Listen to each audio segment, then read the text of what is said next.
नमस्कार दोस्तों। मैं आज आपको जीवन के एक ऐसे मार्मिक सत्य से अवगत कराने जा रहा हूँ जिसे सुनकर आप सोचने को ज़रूर मजबूर हो जाएंगे। दोस्तों, जीवन के 20 साल कब हवा की तरह उड़ गए पता ही नहीं चला। फिर शुरू हुई नौकरी की खोज, ये नहीं वो, दूर नहीं पास। ऐसा करते करते 2-3 नौकरियाँ छोड़ने के बाद एक तय हुई, जीवन में थोड़ी स्थिरता की शुरुआत हुई। फिर हाथ आया पहली तनख्वाह का चेक, वह बैंक में जमा हुआ और शुरू हुआ अकाउंट में जमा होने वाले शून्यों का अंतहीन खेल। 2-4 वर्ष और निकल गए, बैंक में थोड़े शून्य और बढ़ गए, उम्र 27 हो गई, सारे यार दोस्त पीछे छूटते चले गए और फिर विवाह हो गया। जीवन की राम कहानी शुरू हुई। शुरू के 2-4 साल नरम गुलाबी, रसीले और सपनीले गुजरे।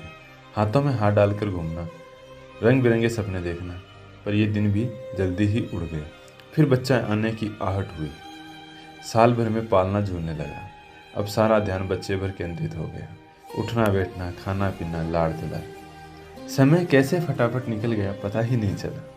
इस बीच कब मेरा हाथ उसके हाथ से निकल गया, बातें करना, घूमना फिरना कब बंद हो गया, दोनों को ही पता ना चला। बच्चा बड़ा होता गया और वो बच्चे में व्यस्त हो गई और मैं अपने काम में। घर और गाड़ी की किस्त, बच्चे की जिम्मेदारी, शिक्षा और भविष्य की सुविधा और साथ ही बैंक में शून्य बढ़ाने की चिंता। उसने भी अपने आप को काम में पूरी तरह झोंक दिया और मैंने भी। इतने में मैं 37 का हो गया। घर, गाड़ी, बैंक में शून्य, परिवार, सब कुछ है। फिर भी कुछ कमी है, पर वो है क्या समझ नहीं आया। उसकी चिड़चिड़ बढ़ती गई और मैं उदासीन होने लगा। इस बीच दिन बीतते गए, समय गुजरता गया, बच्चा बड़ा होता गया, उसका खुद का संसार तैयार होता गया। कब 10वीं वर्षगांठ आई और चली गई पता ही नहीं चला।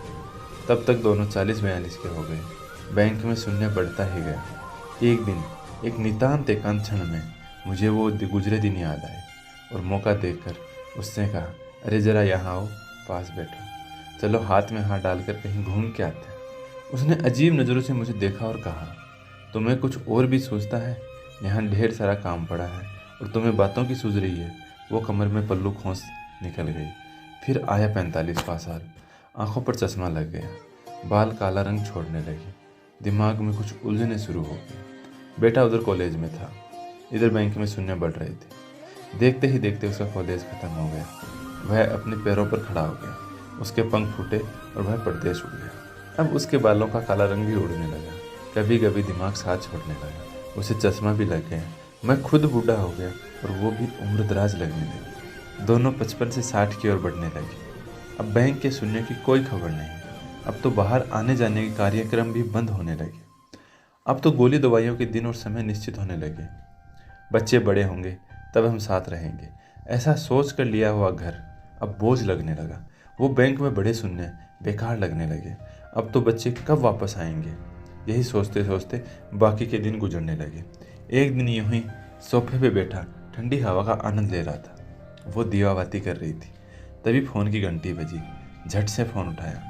दूसरी तरफ बेटा था, जिसने कहा कि उसने शादी कर ली है और अब वह प्रदेश में ही रहेगा। उसने ये भी कहा कि पिताजी, आपके बैंक के शून्यों को किसी वृद्धाश्रम में दे देना और आप भी वहीं रह लेना। और कुछ औपचारिक बातें कर बेटे ने फ़ोन रख दिया। मैं पुनः सोफे पर बैठ गया। उसकी भी पूजा ख़त्म होने को आई थी। मैंने उसे आवाज़ दी, चलो आज फिर हाथों में हाथ लेके बात करते हैं। वो तुरंत बोली, अभी आई।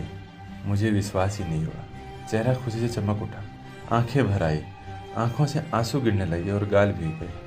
अचानक आंखों की चमक फीकी पड़ गई और मैं निस्तेज हो गया हमेशा के लिए। उसने पूजा पूरी की और मेरे पास आके बैठ गई। बोलो क्या बोल रहे थे? लेकिन मैंने कुछ नहीं कहा। उसने मेरे शरीर को छू कर देखा। शरीर बिल्कुल ठंडा पड़ गया था। मैं उसकी ओर एकटक देख रहा था। क्षण भर को वो भी शून्य हो गई कि क्या करूं। उसे कुछ समझ ही नहीं आया, लेकिन 1-2 मिनट में ही वो चैतन्य हो गई। धीरे से उठी, पूजा घर में गई, एक अगरबत्ती की, ईश्वर को प्रणाम किया और फिर आके सोफे पर बैठ गई। मेरा ठंडा हाथ अपने हाथों में लिया और बोली, चलो कहाँ घूमने चलना है तुम्हें? क्या बातें करनी है तुम्हें? बोलो ना।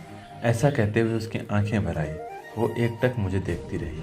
आंखों से अश्रुधारा बह निकली। मेरा सर उसके कंधों पर गिर गया। ठंडी हवा का झोंका अब भी चल रहा था। दोस्तों, क्या यही ज़िंदगी है? हम अपने बैंक के शून्य बढ़ाने के चक्कर में परिवार को समय ही नहीं दे पाते हैं।